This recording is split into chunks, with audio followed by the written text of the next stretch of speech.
Hello me friends, welcome to Manav Prime. ये है doomsday evolution का एपिसोड 4। Now let's begin.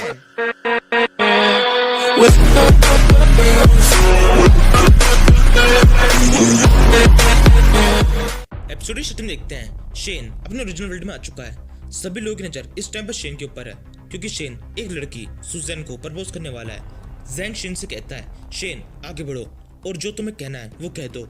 इस टाइम पर आसपास सभी लोग भी शेन को ये कहने लगते हैं, शेन आगे बढ़ो और कहो जो तुम कहना चाहते हो। फिर शेन सुजैन से कहता है, सुजैन मैं तुमसे कहना चाहता था कि क्या तुम मेरे घर पे खाने के लिए आ सकती हो। मैंने कुछ खाना बनाने की चीजें सीखी है, वो मैं तुम्हें खिलाना चाहता हूँ। ये सुनकर आसपास में जितनी भीड़ खड़ी होती है उन सभी का मुंह उतर जाता है। वो सभी कहने लगते हैं, ये क्या कह रहा है, वाह अल्लाह, सारा मूड खराब कर दिया। सुजैन भी शेन से ऐसे कहती है, शेन बस इतना ही कहना है। शेन कहता है, हाँ मुझे तो बस इतना ही कहना था।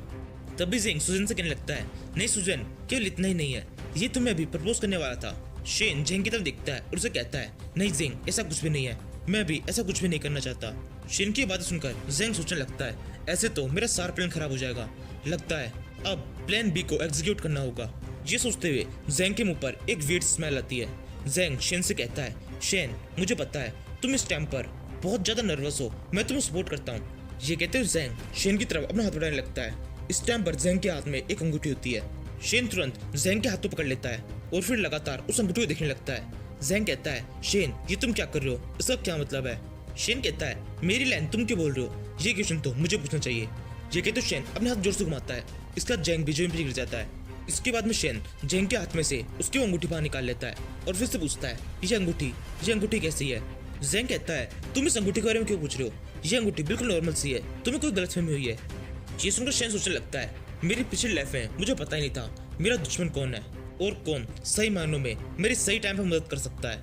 लेकिन इस टाइम पर मुझे पता है सू बहुत ज्यादा अमीर है, मैं इस टाइम पर सुजैन की बॉडीगार्ड्स की मदद ले सकता हूँ। ये सोचने के बाद में शेन जेंग से कहता है, जेंग तुम खुद से कन्फेस नहीं कर रहे हो, अगर तुम अभी के अभी मेरे साथ में कन्फेस नहीं करते हो तो अब तुम्हारे साथ में जो कुछ भी होगा उस सब के लिए तुम खुद जिम्मेदार होंगे। ये कहने के बाद में शेन एक नाम लेता है, सू यी। शेन के इतना कहते ही दो बंदे भक्के आकर सुजैन के सामने खड़े हो जाते हैं। ये दोनों के दोनों सुजैन की बॉडीगार्ड है। एक का नाम ली है और दूसरी ये लेडी बॉडीगार्ड जिसका नाम सुई ही है। सुई शेन से पूछती है, शेन तुमने मुझे यहाँ पे क्यों बुलाया है, मैंने तुमसे कितनी बार कहा है तुम तब तक मेरा नाम नहीं लोगे और न ही मुझे बुलाओगे जब तक सुजैन के ऊपर कोई खतरा ना आए। शेन कहता है, ये सब बातें बाद में होती रहेगी, पहले तुम इस अंगूठी को देखो। ये कहते हुए शेन उस अंगूठी को सुई को दिखाने लगता है। उस अंगूठी के ऊपर एक छोटा सा कांटा लगा होता है। सुई उस अंगूठी को देखकर बहुत ज्यादा चौंक जाती है। ली सुई से पूछता है, सुई ये क्या है। सुई कहती है, ये एक अंगूठी है जिसके ऊपर जहर लगा हुआ है, आप इस अंगूठी के ऊपर एक छोटा सा कांटा देख रहे हैं, ये बहुत ज्यादा जहरीला है। ये सुनकर सुजैन बहुत ज्यादा चौंक जाती है। वो कहती है, जहरीली अंगूठी। शेन कहता है, मुझे पता था इसमें ऐसा ही कुछ है, लेकिन मैं पूरी तरह से कंफर्म नहीं था, इसलिए ये अंगूठी मैं पहले आपको दिखाना चाहता था। जिसके हाथ में ये अंगूठी थी वो मुझे और सुजैन दोनों को चोट पहुंचाना चाहता था। अब आपके हाथ में अंगूठी है और वो इंसान भी है जिसके हाथ में ये अंगूठी थी, ये है वो। ये कहते हुए शेन जेंग की तरफ इशारा कर रहा होता है। जेंग जल्दी से उठता है और वहां से भागने लगता है। ली और सुई उसे भागते हुए देख लेते हैं। ली तुरंत अपने को स्किल यूज करता है और अचानक से गायब होकर सीधे जेंग के सामने आ जाता है। इससे जेंग बहुत चौंक जाता है। ली जेंग से कहता है, ए लड़के मेरे पास में आओ, ये लाइफ बहुत ज्यादा मुश्किल है, तुम्हें मैं सपनों की दुनिया में भेज देता हूँ, ऐसे सपने जहाँ पर तुम्हें तुम्हारी डार्क सच्चाई का पता पड़ेगा।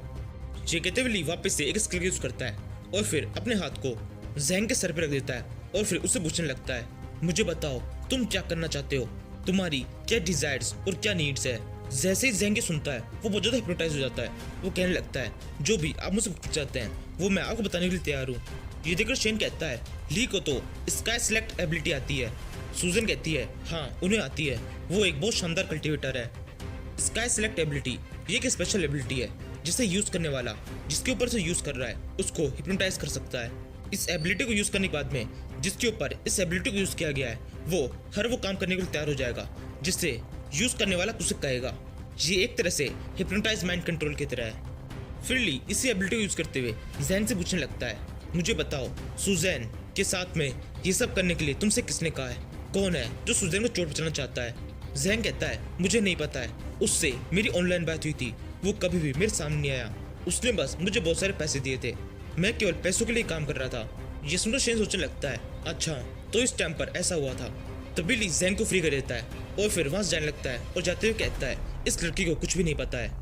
तभी जेंग शेन से माफी मांगने लगता है और उसे कहता है शेन, हमारी कई सालों की दोस्ती है, प्लीज इसे खराब मत करो, मैं तुमसे माफी मांगता हूँ, प्लीज मुझे माफ कर दो, मुझ पे भरोसा करो, ऐसी गलती मैं दोबारा नहीं करूंगा। शेन कहता है तुम पे भरोसा करूं? ये कहते हुए शेन एक जोर से लात जेंग के पेट में मार देता है और उसे कहता है कभी नहीं। ये लात पड़ते ही जेंग उछल के काफी दूर तक आ जाता है। फिर शेन सुई से कहता है सुई, इस मामले को बिल्कुल भी ऐसे खत्म मत करना, तुम्हें पता लगाना होगा इस सब के पीछे कौन है और कौन है जो सुजैन को इस तरह से चोट पहुंचाना चाहता है। सुई कहती है तुम मुझसे बताओ कि मुझे क्या करना है, ये सब मैं वैसे भी करने वाली हूँ, इसलिए मुझे मेरा काम सिखाने की कुछ मत करो। तभी सुजैन शेन को थैंक यू कहने लगती है। उसे कहती है शेन, तुम्हारा शुक्रिया, तुमने जहाँ पे जो कुछ भी होने वाला था उसे रोक दिया। शेन कहता है इसमें कोई बड़ी बात नहीं है, और वैसे भी मैंने ये तुम्हारे लिए नहीं किया, ये सब तो मैंने खुद के लिए किया है। इसी समय सुजैन को शेन के बिहेवियर के अंदर काफी ज्यादा चेंज फील होने लगता है। वो सोचती है शेन बिल्कुल भी पहले जैसा नहीं लग रहा है। इसी समय शेन अपने सिस्टम विंडो के अंदर देखने लगता है और फिर सोचता है मेरे को सिस्टम विंडो अभी तक शो हो रही है, जबकि इस टाइम पे मैं कल्टिवेशन वर्ल्ड के अंदर भी नहीं हूँ, यानी कि ये वाली विंडो हर जगह पे काम करती है। इसका मतलब ऐसा भी हो सकता है कि मैं कभी भी वापस से कल्टिवेशन वर्ल्ड के अंदर पहुंच सकता हूँ। जैसे अचानक से मैं यहाँ पर आया था वैसे ही अचानक से मैं वहाँ पहुंच जाऊंगा। इसके अलावा अभी भी एक बहुत बड़ी दिक्कत है जिसे सॉल्व करना बहुत ज़्यादा जरूरी है। कल्टिवेशन वर्ल्ड के अंदर मॉन्स्टर्स किस चीज़ की तैयारी कर रहे थे, वो किस अटैक की बात कर रहे थे, मुझे इस बारे में थोड़ा अच्छी तरह पता लगाना होगा। जेंगी नाम की एक प्रॉब्लम वैसे ही खत्म हो चुकी है, लेकिन इससे बड़ी बड़ी प्रॉब्लम्स है जो मेरे सामने है। पहले मुझे सिस्टम को भी अच्छी तरह समझना होगा कि कब मैं इस वर्ल्ड के अंदर आता हूँ और कब उस वर्ल्ड में ट्रांसफॉर्म हो जाता हूँ। मेरे पास में अब केवल ये सिस्टम ही है जो कि मेरी मदद कर सकता है आगे जो भी डिस्ट्रक्शन या अपोकलिप्स आने वाला है उसे रोकने में।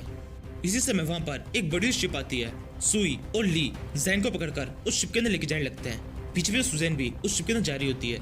सुजैन उस शिप के अंदर जाते हुए शेन को बाय कहती है। शेन सोचने लगता है एक प्रॉब्लम खत्म हो चुकी है।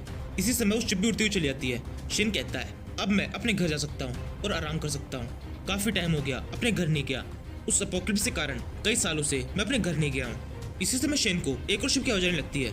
वो शिप वहीं पे आके उतरती है। शेन उस शिप को देख के पहचान जाता है और कहता है ये तो नी फैमिली की शिप है।